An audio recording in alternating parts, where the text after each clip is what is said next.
Thank you, and hello to PopTech.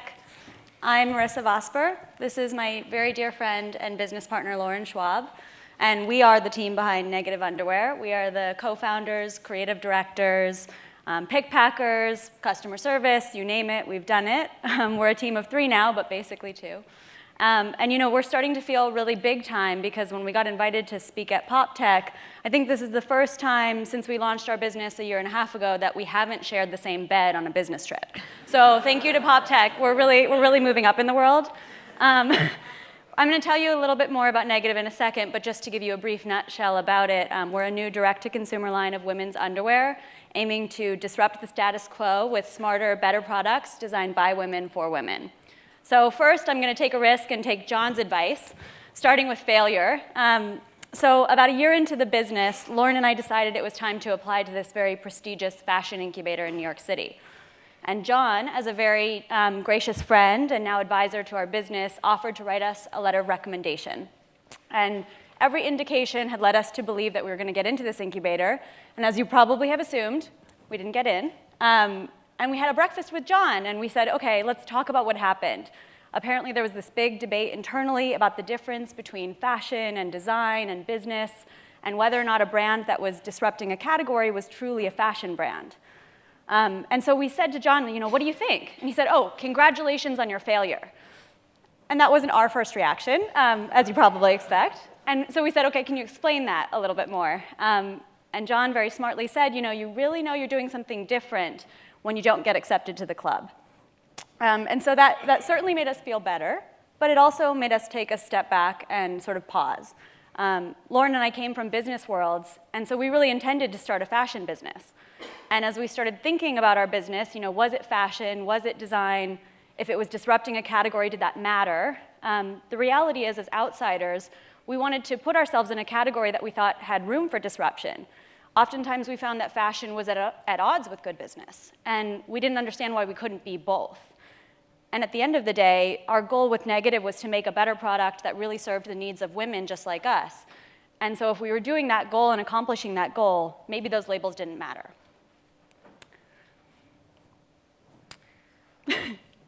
So Marissa and I met when we were freshmen at UPenn.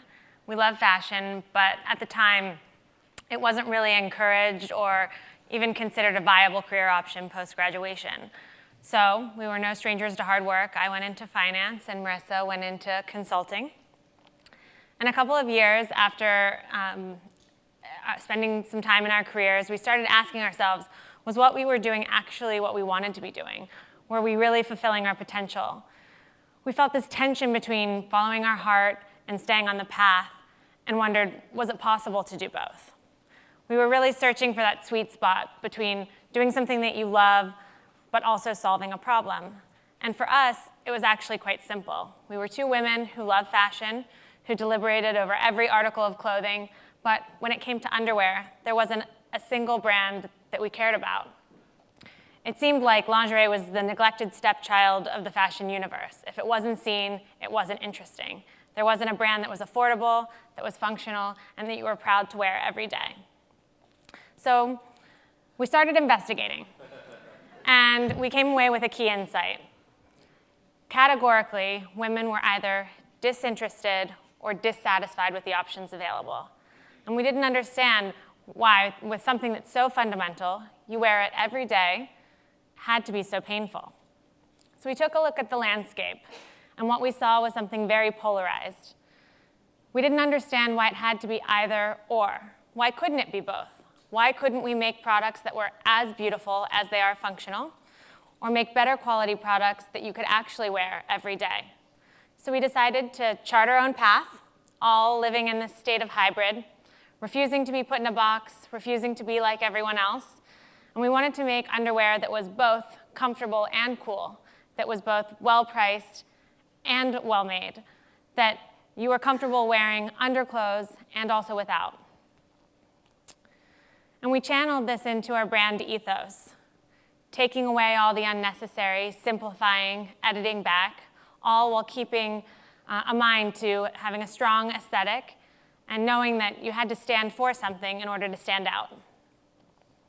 So as a brand that's born in 2014, the year we launched, There's a lot of challenges, really intense competition, heightened consumer expectations, but there's a lot of advantages, like being born on the internet. And so we thought no better way to give you a bit of a history about our brand than through the lens of Instagram, which has been an incredible channel for us to grow. And so this doesn't capture the 4 years of nights and weekends that went into the making of Negative, but it does give you a little bit of a glimpse of what we've been up to since. So starting a business, you have to be a true hybrid, especially when you're a team of 2. You have to learn everything about the business from start to finish. We first had to learn how to make and manufacture lingerie, which is not the same as a t-shirt. So it involved many trips to Medellin, Colombia, where our garments are made. It involved working with sewers, pattern makers, fit technicians, sample makers in order to really understand the construction of a very complex garment.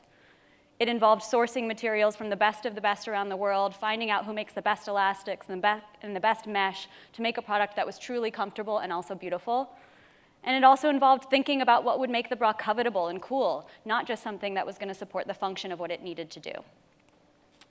Then we had to think about how to craft our brand channels and our story.